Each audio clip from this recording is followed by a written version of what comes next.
bem? Eu sou Gato Ferreira e esse é o Carreira Sem Fronteiras. Tudo pronto para a aventura de hoje?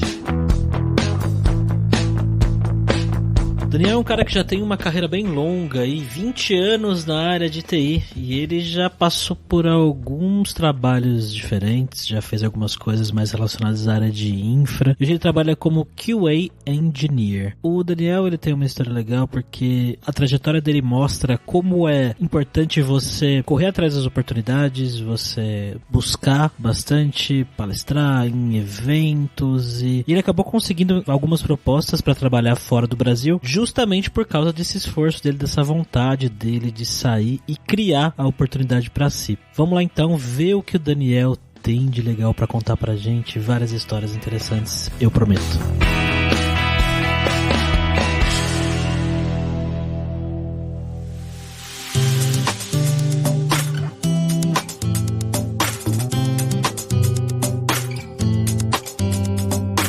Para conversar com o Daniel, estamos como sempre com ele, o nosso viajante poliglota Fabrício Carraro. Bom dia, Fabrício. Bom dia, Gabs. Estou aqui no meu quarto suando, que o verão começou bem forte já em Barcelona. Não sei como que tá o Daniel lá em Praga. Pô, tá fazendo bastante calor também, mas essas semanas tem chovido um pouco para aliviar a sensação de calor, mas em dia de sol tem chegado aí próximo dos 30 graus já. E ainda não é verão, hein?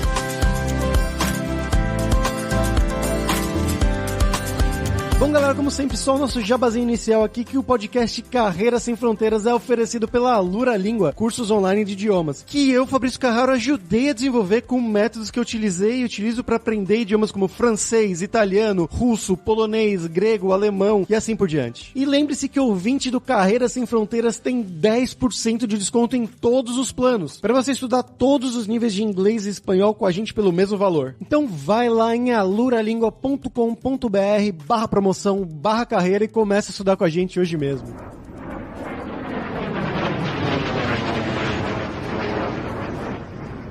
Bom, Daniel, para começar, como sempre, né, a gente pergunta de onde a pessoa vem. Então, de onde que você veio do Brasil? O que que você fez? Conta um pouco do seu passo a passo, o que aconteceu na sua vida de formação, de estudo, de trabalho, até você chegar aí em Praga. Bom, eu sou gaúcho, né? Para quem não sabe, o gaúcho é o nativo do Rio Grande do Sul. Então, eu sou gaúcho, sou de família metade uruguaia, metade brasileira. Sou filho aí de um engenheiro aposentado, uma professora de inglês aposentada também. Então, a minha formação ela é bem multidisciplinar, né? A minha formação lá, ensino médio, era técnico em polímeros, né? Eu fui terminar a quarta faculdade que eu iniciei, cheguei a começar e cursar até o 5º semestre de engenharia, de bioprocessos e biotecnologia, então bem multidisciplinar. Mas a minha carreira em TI, ela começou na área de infraestrutura. Eu trabalhava em data center, administração de servidores, banco de dados, redes, enfim, né? Na metade da minha carreira, né, eu já estou aí há 20 anos no mercado, na metade da minha carreira eu migrei para projetos de pesquisa e desenvolvimento no laboratório de R&D da HP, em Porto Alegre. Então eu comecei a atuar, como eu já tinha um pouco de background de automação para processos de monitoramento e troubleshooting, eu já tive essa migração bem facilitada para a área de QA, para trabalhar com automação de testes. Então, já desde o início, ali, nesse processo de migração, eu passei por um processo de mentoring dentro da HP para aprender fundamentos, conceitos de QA, de teste de software. Dali em diante, aí, pelos últimos 10 anos, eu tenho trabalhado como QA Engineer com foco em automação de testes. E quando que surgiu essa oportunidade de você se mudar para Praga? Foi uma surpresa positiva, né? Eu tinha já essa vontade de ter uma carreira no exterior há algum tempo, mas aquela síndrome do impostor sempre me fazia pensar que eu não estava preparado, que meu inglês não era bom o suficiente, embora seja filho de uma professora de inglês. Eu ia perguntar exatamente isso, já veio de graça o inglês. Exatamente. Na verdade, eu sou filho de professora de inglês, mas ela nunca me ensinou nada. Quando eu perguntava alguma coisa, né, quando eu estava fazendo minha lição de casa, de inglês, eu pedia ajuda para ela e ela dizia, eu sou professora, mas eu não sou a tua professora, então, por questão de ética, não quero interferir no processo didático da tua professora, então pergunta para ela.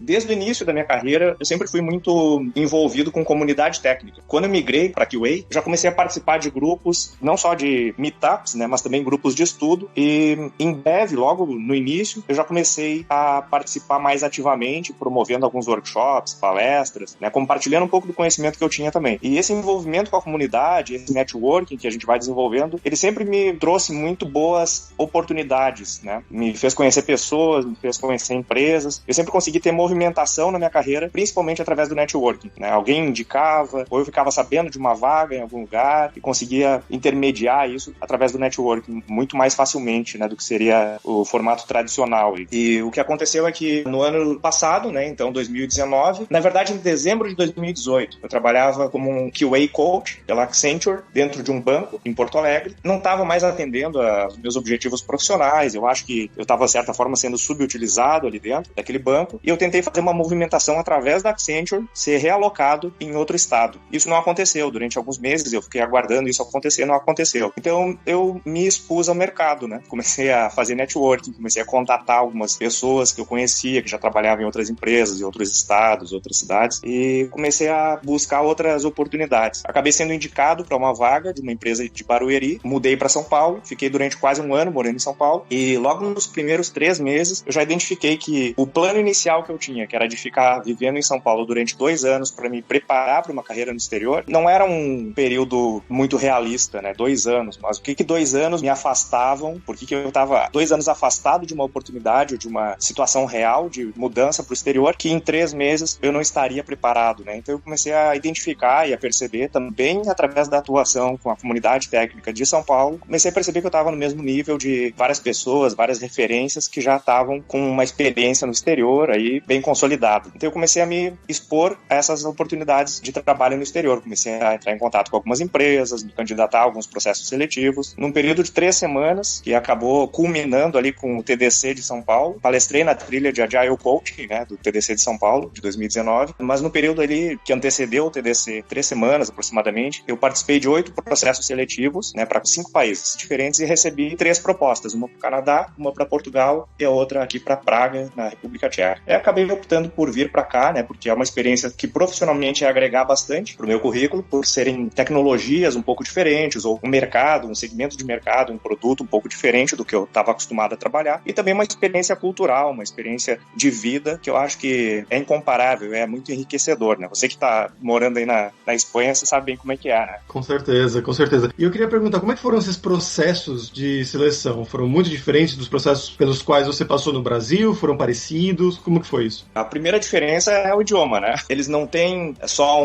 2 ou 3 perguntas em inglês, como é no Brasil, né? É um processo que ele é totalmente mantido em inglês, desde adequação do currículo, né? Tradução do currículo para o idioma, transformar o perfil do LinkedIn num perfil internacional, né? Um perfil em inglês, o meu. Então tem geralmente as descrições das experiências que eu tive em inglês e português. Para quem estivesse perguntando aí como é que fazer isso, na Alura tem curso de como você criar o seu currículo e como criar o seu LinkedIn em inglês ou em espanhol para mandar para o exterior. Não, mas é isso aí mesmo. Eu acho que é o primeiro passo, é se adequar. Você não sabe como fazer, vai buscar a informação que está disponível lá na Alura. Busquem conhecimento, o ET Bilu já dizia.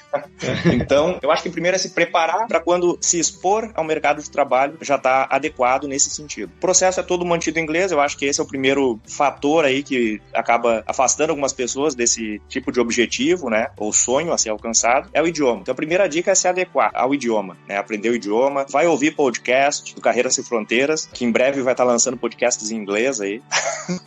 Olha aí. Tô desafiando vocês, hein? Então eu ouço muito audiobook em inglês, né, e coloco para rodar assim em 1,5 ou 2 vezes a velocidade normal, né, então isso aí já habilita muito também o listening. Leio muito inglês, tenho contato assim, com comunidades técnicas do exterior em inglês também, então é se colocar em contato com o idioma já resolve a primeira barreira. E os processos, eles são muito mais profissionais, eu diria. As empresas, elas lidam de forma muito profissional, muito respeitosa com o candidato, são muito rigorosos também, mas são bastante acessíveis. Todo o processo que não é só comportamental, ou que não é só de avaliação do currículo ou da carreira, mas que também tem etapas de avaliação técnica, são muito acessíveis. Então eles propõem alguns desafios técnicos bastante realistas, bastante próximos do que a gente enfrenta no dia a dia, na nossa carreira. E isso tudo acaba mostrando muito de como é a realidade depois. Se isso também é um ponto de insegurança do profissional, que às vezes está pensando, poxa, mas como será que vai ser? Como será que vai ser a vida e o trabalho no exterior? Começa a se candidatar e começa a se submeter a processos seletivos, que você vai sentir como é a pegada de uma empresa no exterior. Você vai sentir como é que é o tratamento que eles têm com o profissional, qual é o nível de tecnologia que eles esperam num desafio técnico. Tudo isso eu acho que é um bom validador, é um bom medidor de temperatura de como é que está o alinhamento da tua expectativa com a realidade da empresa. Mas eu diria que me surpreendeu muito positivamente, como eu disse, principalmente nessas questões de nível de exigência, porque é um nível de exigência elevado, mas é acessível. E é colocar colocado de uma forma totalmente transparente e deixa o profissional muito confortável no processo seletivo. Então, em nenhum momento eu senti qualquer tipo de insegurança ou desconforto no processo seletivo.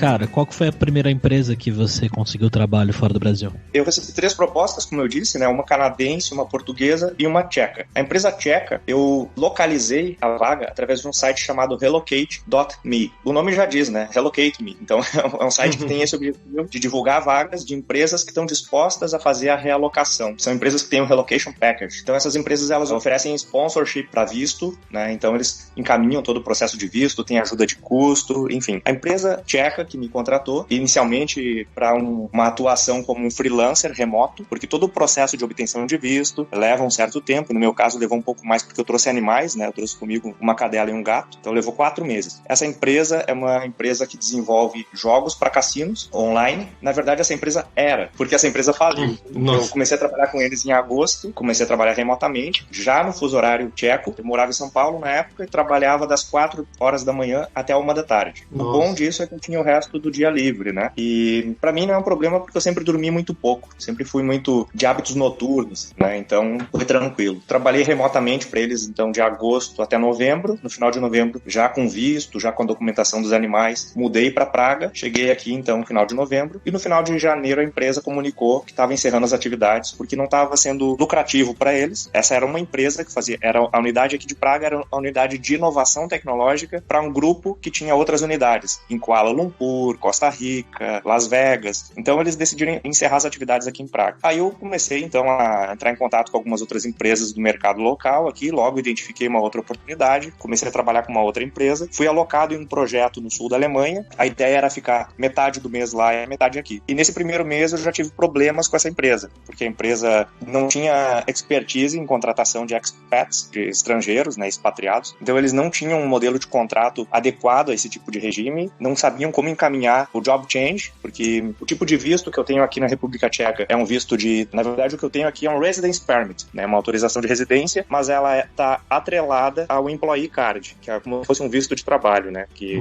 me permite aí trabalhar aqui durante a cada 2 anos eu tenho que renovar. Só que quando encerra um vínculo empregatício, um contrato, você tem 60 dias para apresentar ao Ministério do Interior a renovação ou comunicar o job change. Na verdade é uma atualização desse cadastro. E essa empresa não sabia como conduzir esse processo e após um mês eu percebi, poxa, eu tenho 60 dias para encaminhar esse processo. Já passaram 30 e eles ainda não conseguiram resolver isso. E isso me trouxe muita insegurança. E além disso, eles não tinham me fornecido login, credencial, conta de e-mail, nada. Eles me enviavam PDFs extraídos ou exportados de páginas do Confluence. Diariamente eram atualizados, então o PDF já estava desatualizado. Isso gerou um desconforto, uma situação muito chata, assim, para trabalhar, né? Depois de um mês você não tinha login ainda? Não tinha. Eu acessava o sistema com o login do gerente de projetos e depois de um certo tempo eles começaram a indicar que isso não era uma boa prática, que deveria ser evitado. Então, jura? É mesmo?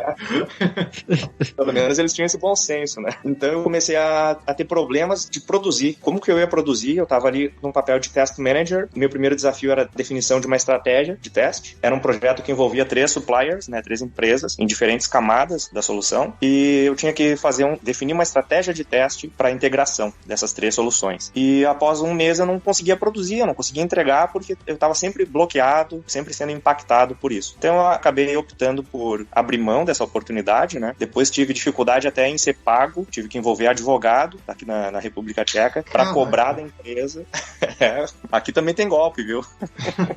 Tive dificuldade para ser pago, no fim das contas eles me pagaram, porque eu tinha como comprovar, tinha uma série de evidências de tudo que estava acontecendo durante esse período de um mês, que eles alegavam que não havia evidências do meu trabalho, né? Então eu acabei seguindo o meu rumo. Quando eu voltei para o mercado, era final de fevereiro, início de março, foi decretado o estado de emergência aqui na República Tcheca. Aí as empresas colocaram os processos seletivos on hold, então todos paralisados. Os que não estavam paralisados estavam mais lentos, março. Então, durante o mês de março, fiquei submetido a alguns outros processos seletivos. Acabei retomando, então, a minha atividade, na verdade, não com uma empresa tcheca, mas uma empresa americana, que tem um time sendo formado, uma nova filial sendo formada em Portugal, lá em Coimbra. Eu trabalho remotamente para eles, como um freelancer, temporariamente. Por quê? Durante esse período, também mantive processos seletivos com outras empresas tchecas e acabei fechando um contrato com a Micro Focus. Então, agora em julho, eu começo a minha atividade junto à Micro Focus, porque a gente tem que aguardar o período de autorização para job change, né? Então, a gente solicita ao Ministério do Interior o job change, apresenta o novo contrato ou a nova carta proposta, né, do novo empregador e tem que aguardar que o Ministério do Interior aprove. Aí sim pode começar, né? Antes não. Então, é bem organizado. É um pouco burocrático, mas é muito organizado. Isso traz uma sensação de segurança muito grande para o profissional. Quanto tempo demora isso? Geralmente um mês. O processo seletivo com essa empresa, ele se encerrou ali no início de maio. No dia 20 de maio, eles enviaram a comunicação, né, de job change. Em 3 semanas já tinha sido aprovada. Só que como eles não sabem ao certo quanto tempo pode demorar, eles já programam a data de início para um período um pouco mais longo do que um mês, para ter garantia de que vai dar tempo suficiente para ser aprovada. Então, eles já programaram o meu ingresso, né, o meu início, para dia 7 de julho. Então, mais 2 semanas aí trabalhando remotamente como freelancer para essa empresa americana e a partir de julho, então, na Micro Focus. Fiquei até tenso aqui de ouvir essa história, porque eu imagino isso tudo, de você perder o emprego, assim, e aí tem uma crise, uma pandemia mundial, e você não consegue achar um outro emprego estando morando na República Tcheca. Como é que você lidou com isso? Eu fiquei bastante tenso aí, porque durante esse período eu tinha prazo para apresentar um novo contrato para o Ministério do Interior, né, um prazo de 60 dias, mas o governo entendeu que a pandemia estava impactando e estava dificultando esses processos seletivos, acabaram estendendo esse prazo. Então esse prazo vai ainda até julho, né? Então caso eu ainda não tivesse me restabelecido junto a uma outra empresa, eu teria ainda até julho. Então foi bem mais facilitado esse processo nessa situação que não é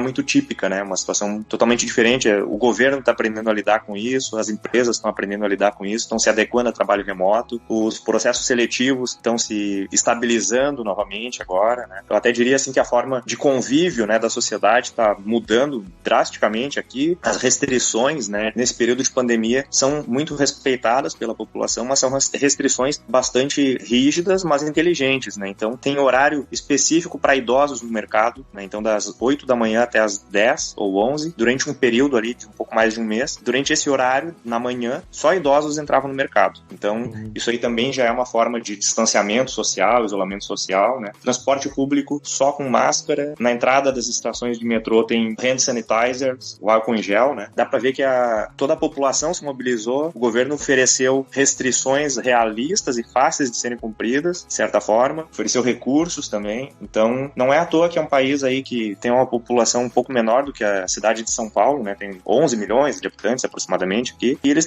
registraram 300 mortes apenas, e já estabilizou. Só uma coisa sobre pandemia, uma coisa curiosa, que eu notei que no começo, alguns episódios atrás, a gente estava gravando acho que em março, o Gabs sempre fazia uma introdução, pra quem não sabe, isso aqui se trata sobre a pandemia que tá talvez começando em 2020, agora ele não fala mais nada, tipo, todo mundo vai saber, momento histórico, vai ficar pra sempre, então...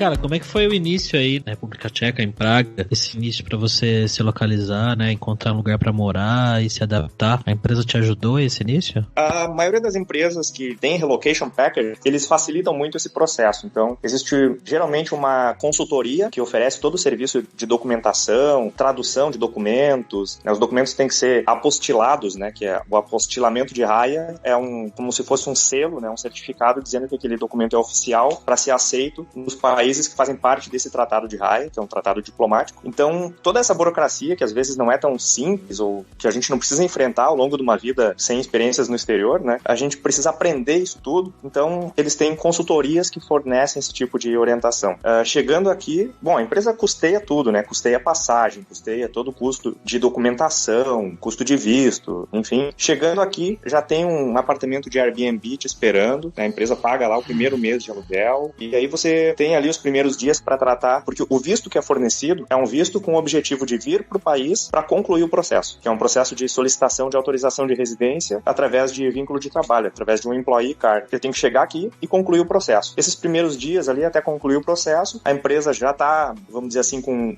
as atividades que eu já vinha mantendo como freelancer, eu continuo mantendo, né, dentro do escritório, dessa vez. Então eles já estão fazendo o onboarding, já estão pegando leve, né, mas já estão te inserindo no contexto da empresa, enfim, na cultura organizacional. E enquanto isso, também a empresa, de certa forma, flexibiliza bastante horários de trabalho, enfim, pelo menos na minha experiência, que aconteceu dessa forma, para que eu pudesse me integrar bastante dentro do contexto de novo cenário de vida, né, nova realidade de vida, para que eu pudesse tratar de adquirir um season ticket para o transporte público, né. Aqui a gente paga, por exemplo, transporte público para o ano inteiro. A moeda aqui não é euro, né, a coroa tcheca. Eu pago aí 3.600 coroas aproximadamente pelo transporte público para o ano inteiro. Se eu dividir isso por 12 meses e converter para reais, dá uns 60 e poucos reais por mês. E aí aqui a gente tem acesso ao ônibus, metrô, tram. Tram é o tramvai, né, que é aquele bonde elétrico. Bondinho. Então, exatamente. Então, funciona muito bem, o transporte público aqui é muito barato, assim como a cerveja, né? A cerveja é mais barata do que a água aqui.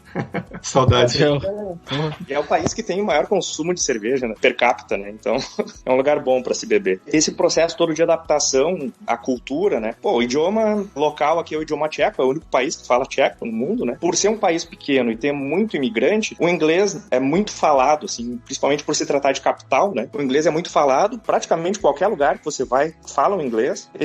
Em alguns lugares a gente percebe que existe um certo orgulho patriótico, um pouco de resistência cultural, mas a demonstração de interesse no idioma e na cultura deles, né? Eu já estou estudando o tcheco, estou aprendendo o tcheco, e essa demonstração de respeito, de interesse para eles, já parece que abre portas, né? Então você chega num lugar, por exemplo, logo que eu comecei a aprender para ir pro bar, né? Eu queria ter uma experiência de bar, de local bar aqui. Então eu cheguei no bar, Dobry wieczór, jak se ma, já no pivo proximo. Isso é um cumprimento, né? Chegar, boa noite, como você está? Uma cerveja, por favor. Pô, como eu cheguei falando tcheco, o cara chegou me respondendo em tcheco, me perguntando mais um monte de coisa. Eu não entendi nada e eu só concordei. Eu disse, ió. E ele me trouxe uma outra cerveja, diferente. Aí eu já tive que... Eu disse, não, deu. Nesse nível, nessa aula aqui eu faltei, então vou ter que ser transparente com ele. Eu já disse, nem mluvim czeski pro mim, mluvisz angielski. Pedir desculpa por não falar tcheco e perguntar se ele fala inglês. Aí ele me disse, sim, eu falo inglês, mas eu só te perguntei se tu quer experimentar a nossa nova cerveja de graça. Aí disse, que bom, era só isso, então.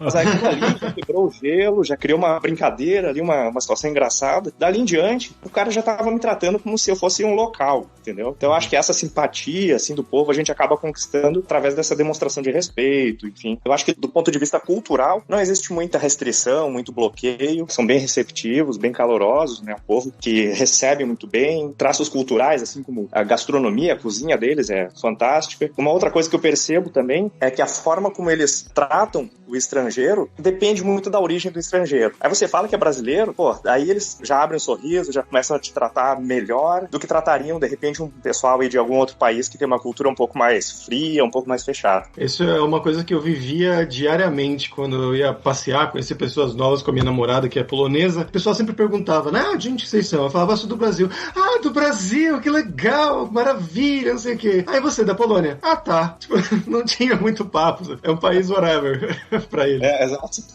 Isso é bacana, sabe? O brasileiro é bem recebido no mundo inteiro, assim. Um dos fatores que me fez escolher Praga é porque é no centro, tá no coração dessa parte mais ocidental da Europa, né? Então a gente tem acesso muito facilitado a muitos países. Você pega um trem aqui, barato pra caramba, em 3 horas tá na Alemanha. Eu já consegui conhecer vários países aqui na volta. Agora, por causa da pandemia, a gente acaba ficando um pouco mais restrito, né? Mas como já tá aliviando um pouco, se essas restrições estão sendo relaxadas aos poucos, né? Eu já tô começando a planejar aí quais vão ser os próximos destinos, né? Já tô planejando aí pro verão, de repente, descer pra Itália ou pra Croácia, que são bons destinos aí pro mar, né? A gente não tem praia aqui, a praia de Tcheco aqui em Praga é o rio, né? Tem um rio que corta a cidade aqui, tem alguns clubes com bastante atividade, esportes aquáticos, enfim, mas mar mesmo é 700, 800 quilômetros daqui, é Itália, Croácia, ou no sul de Portugal também tem, né, praias muito boas ali no Algarve, né? Então a gente tem que começar a planejar aí pro verão, dar uma fugidinha pro litoral. Американская фирма Transceptor Technology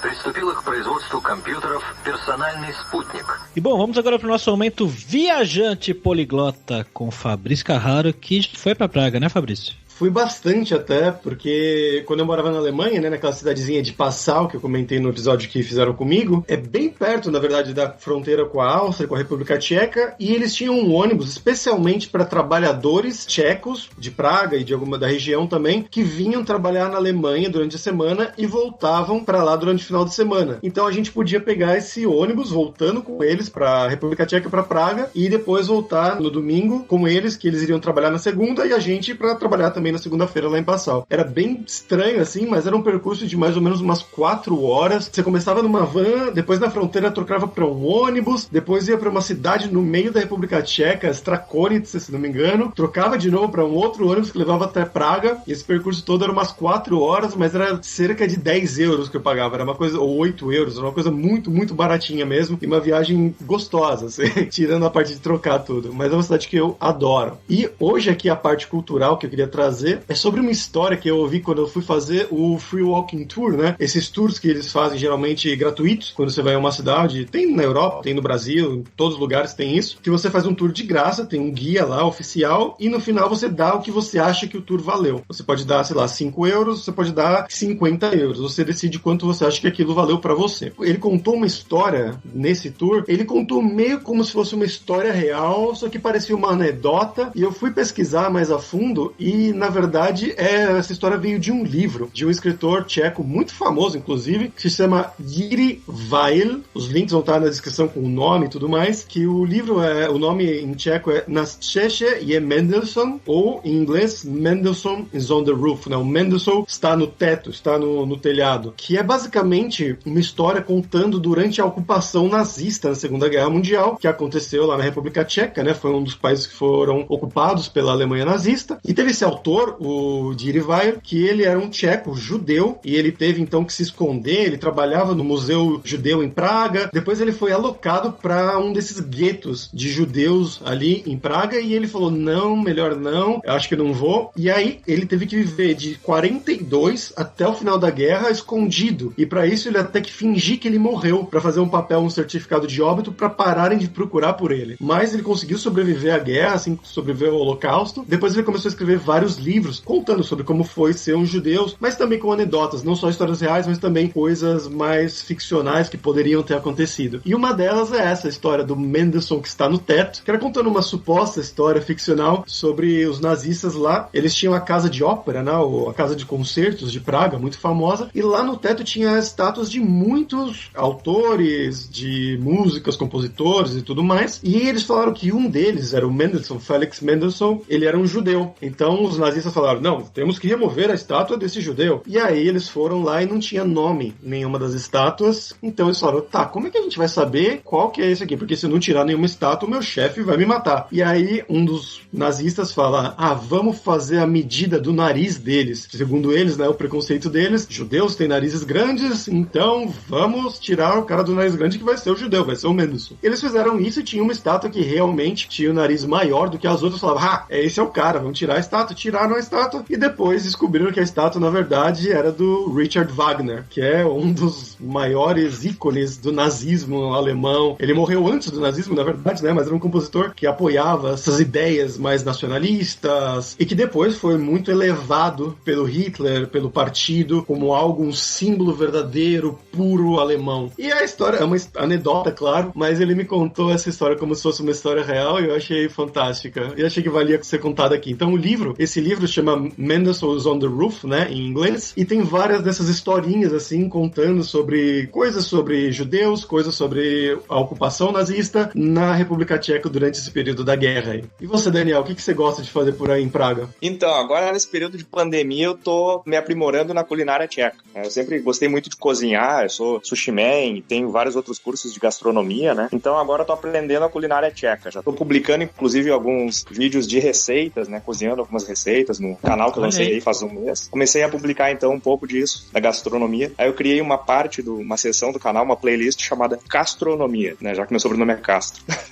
Mas principalmente isso. O que acontece é que, como eu tenho cachorro, né? Eu trouxe cachorro e gato do Brasil, eu tenho que passear, então, 2 vezes por dia, pelo menos, com a minha cadela. Eu acabo sempre pegando algum destino diferente, como um parque, uma montanha, algum lugar diferente para aproveitar para conciliar o passeio do cachorro com conhecer um destino diferente. E aí já vou conhecendo a história. história. Um pouco antes das restrições aí da pandemia, eu tava pegando a cada final de semana, geralmente indo para uma cidade do interior visitar e conhecer a história, né? Então eu conheci, por exemplo, uma cidade chamada Kutna Hora, que é uma cidade que tem um ossuário, que é uma igreja que tem, eles não sabem ao certo, mas entre 40 e 70 mil esqueletos de pessoas que morreram entre o século XIV e o século XV por conta das guerras hussitas, que foram promovidas pela Igreja Católica contra o movimento protestante de Jan Hus, né? Que era um ícone aqui do movimento protestante tcheco. Aí eu fui lá conhecer, tinha que conhecer esse ossuário aí, né? Realmente é fascinante, assim, mas também é arrepiante a sensação de entrar num lugar desses. E uma série de outras cidades aí que tem bastante contexto histórico, a arquitetura é fantástica, então tenho procurado me integrar cada vez mais na cultura, na história do país, para me sentir cada vez menos turista e me sentir fazendo parte, né, da sociedade.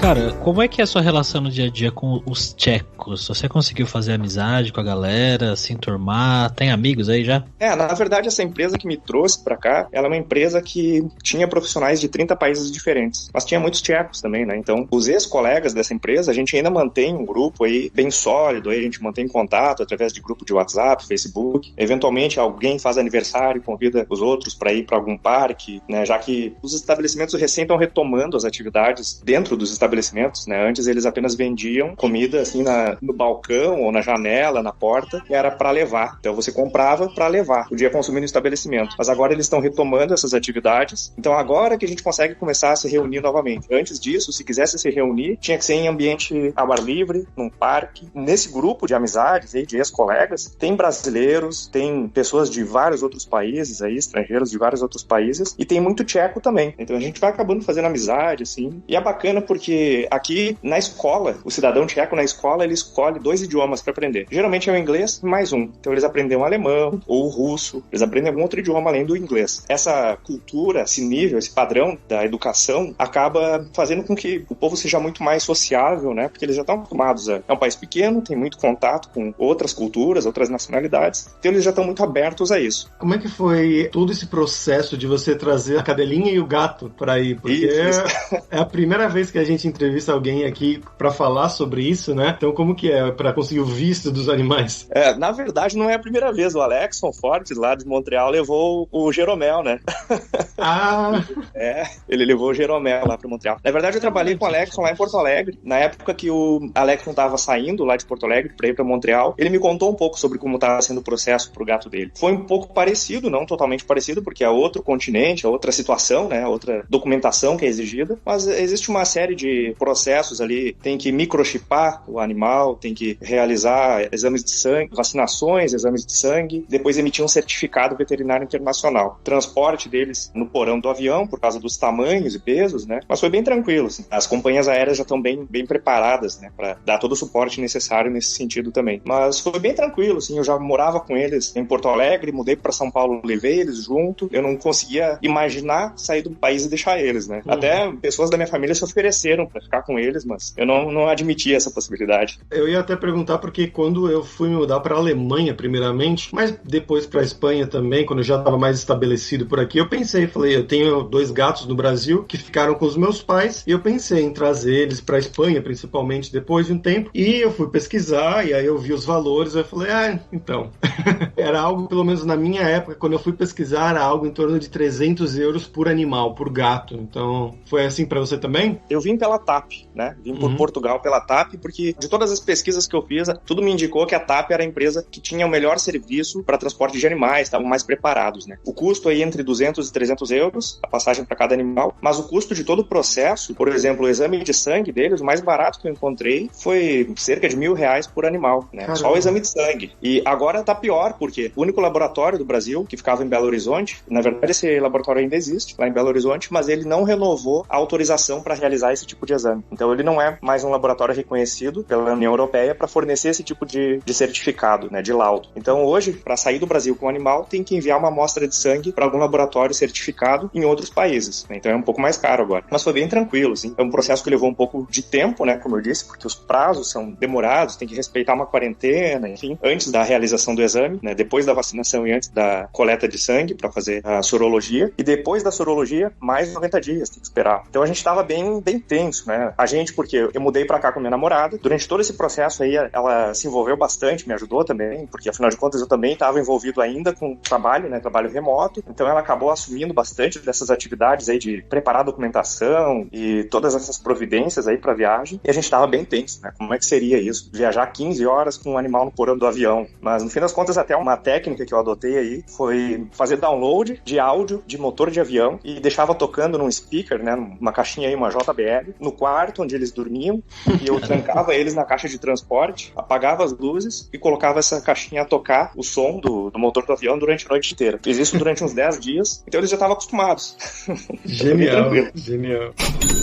Vamos falar sobre dinheiro agora, cara. Eu queria que você contasse pra gente como é a questão do salário aí, né? Não precisa falar, obviamente, quanto você ganha, né? Mas como é que é a qualidade de vida com o que você ganha aí e comparando aqui com o Brasil? Bom, existe um site aí que eu acho que é o mais popular para fazer esse tipo de consulta de expectativa salarial, que é o Glassdoor, né? E existe um outro site que é muito popular também para consultar custo de vida, que é o Numbeo. Então, quando a gente começa a comparar no Numbeo, ele é dividido ali por itens, né? Itens do custo de vida, a gente começa a perceber que aqui o maior custo que o cidadão tem aqui é a residência, é aluguel, né? A gente compara aluguel aí com o aluguel de São Paulo, é bem mais alto, né? Chega a ser aí 40%, 50% mais alto. Mas tem muitas alternativas, muitas opções aqui, né? Não é tão difícil assim fazer essa adequação aí a essa realidade de custo de vida mais alto do ponto de vista de custo para habitação, porque por outro lado, outros custos são menores. Então a alimentação aqui é barata, transporte, bebida, tem muita coisa aqui que é muito mais barata, né? Roupa, eu cheguei aqui no inverno, né? Cheguei aqui no final de novembro. Trouxe casaco,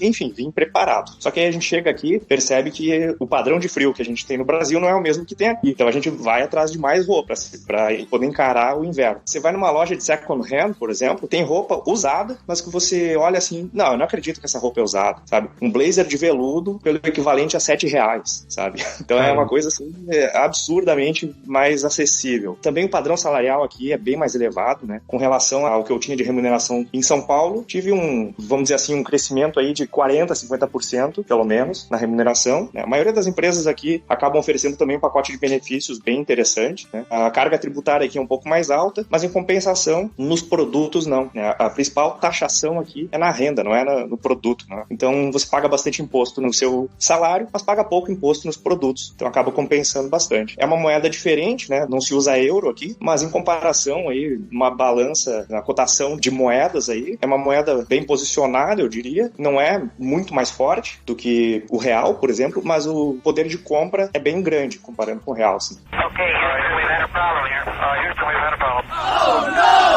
Bom, Daniel, agora é hora do perrengue, que a gente pede para os convidados contarem histórias engraçadas, né? Gafos, micos, coisas que tenham acontecido. Você contou aí a da cerveja já, você tem mais alguma que você lembra? Tem história engraçada que eu passei aqui, que foi o seguinte: eu tô no escritório trabalhando e eu recebo uma mensagem de uma amiga brasileira, que mora aqui também, né? Me dizendo assim, Daniel, a sua namorada tá presa na sacada. Eu disse, como assim presa na sacada? E era inverno, tava muito frio, e ela abriu a porta da sacada, na verdade, quando nós chegamos aqui, nós ficamos num apartamento alugado pela empresa, até encontrar um outro apartamento para alugar, né? Um apartamento um pouco melhor, num bairro um pouco melhor. Então esse era um apartamento que tinha uma sacada bem grande, e muitas vezes, pela manhã, como tava muito frio, ela acabava adiando um pouco o passeio com a nossa cachorrinha, então ela só abria a sacada e deixava a cachorrinha sair para urinar. Então ela abriu a porta, a cachorrinha saiu para urinar, ela foi dar uma espiada na rua, né, pra ver se tava nevando, alguma coisa assim, e a porta fechou, bateu um vento e a porta fechou, e não abria pelo lado de fora da sacada. Então eu tive que sair correndo do escritório, pedir licença lá pro meu gerente, sair correndo do escritório, fui para casa, tive que chamar um chaveiro, acabei pagando uma pequena fortuna ali pro chaveiro arrombar a porta, que era uma fechadura especial, né, então um pouco mais cara também, para substituir aquela fechadura. Quando eu cheguei ali, já fazia quase uma hora que ela tava na sacada, ela tava congelando, tava tensa, tava chorando, então foi uma situação que é tragicômica, né? Caramba, coitada.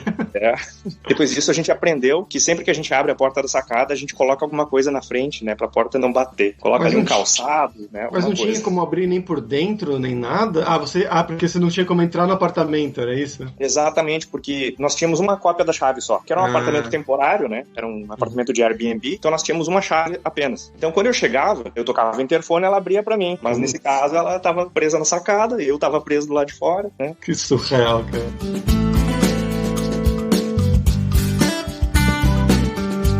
Muito obrigado, Daniel, pelo seu tempo aqui, pela entrevista. E você quer divulgar alguma coisa? Bem, eu acho que o pessoal pode acompanhar um pouco do que está acontecendo, de como é que foi a minha história aí, esses perrengues que eu passei, que eu tô ainda aos poucos conseguindo me restabelecer aqui, através de um canal que eu lancei no YouTube agora há um mês, aproximadamente. Pode procurar lá por Daniel Castro no YouTube, vai me encontrar com certeza. Pode me seguir aí, LinkedIn, enfim, nas redes sociais. Vai ser um prazer aí poder compartilhar um pouco de informação, dicas, etc. Para quem é mais interessado, assim, com conteúdo técnico, eu era membro lá em São Paulo de algumas comunidades técnicas e quando vim para Praga, acabei procurando, né, outras opções aqui e por não ter tantas opções de comunidade técnica aqui na capital, acabei optando por fundar, né, por estabelecer uma nova unidade do The Ministry of Testing aqui em Praga. Eu sou coordenador do grupo, né, também uma oportunidade de começar a palestrar em inglês e tal. Então, quem tiver interesse em acompanhar esse tipo de conteúdo aí, se inscreve lá no Meetup, né, procura lá The Ministry of Testing Praga, se inscreve lá no canal no YouTube também, vou começar a gerar conteúdo técnico. Eu acho que é isso. Vamos deixar os links aí na descrição. E lembrando aí, ó, eu tô à disposição aí pra quem tiver dúvida, quiser fazer um comentário, trocar uma ideia. Eu acho muito bacana isso de networking. Agora pela manhã, por exemplo, hoje começou, a gente tá gravando esse podcast aí, hoje 24 de junho, hoje começou a edição do TDC, né, da Developers Conference em Floripa, que é uma edição online. Como é uma edição online, eu consigo participar. Então, já criei uma sala, né, ali virtual, pro pessoal entrar e a gente trocar dica de carreira, enfim, né, carreira no exterior. Já estou me candidatando também para palestrar na edição online do TDC de São Paulo, que acontece em agosto, né? Também falando de carreira. É uma outra dica aí que eu acho que provavelmente quando vocês estiverem ouvindo esse podcast já vai ter acontecido, né, a edição de Floripa, mas a próxima acontece em agosto em São Paulo, é online, então eu acho que fica a dica aí para quem quiser participar. Como o Daniel tá falando aí, participar de comunidades na área de tecnologia vai trazer muitas oportunidades para você, de várias formas diferentes, né, Daniel? É verdade, é verdade. E a gente acaba desenvolvendo muito soft skill, né? Você chega aqui, ó, você tem conhecimento técnico, experiência técnica, tem um idioma, mas você acaba vivendo uma realidade cultural diferente que você acaba resolvendo através de soft skill.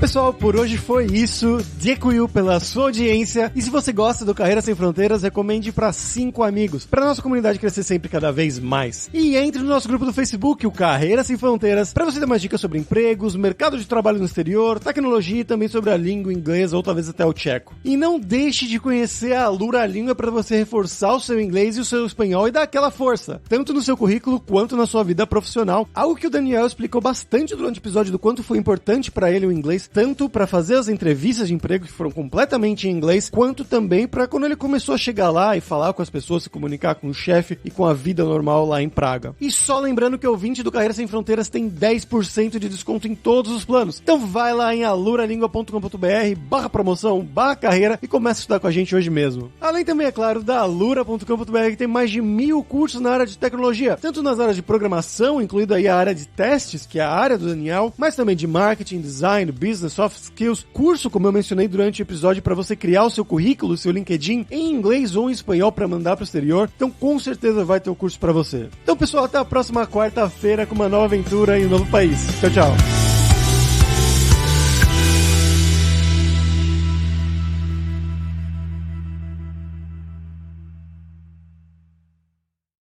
Este podcast foi editado por Radiofobia, podcast e multimídia.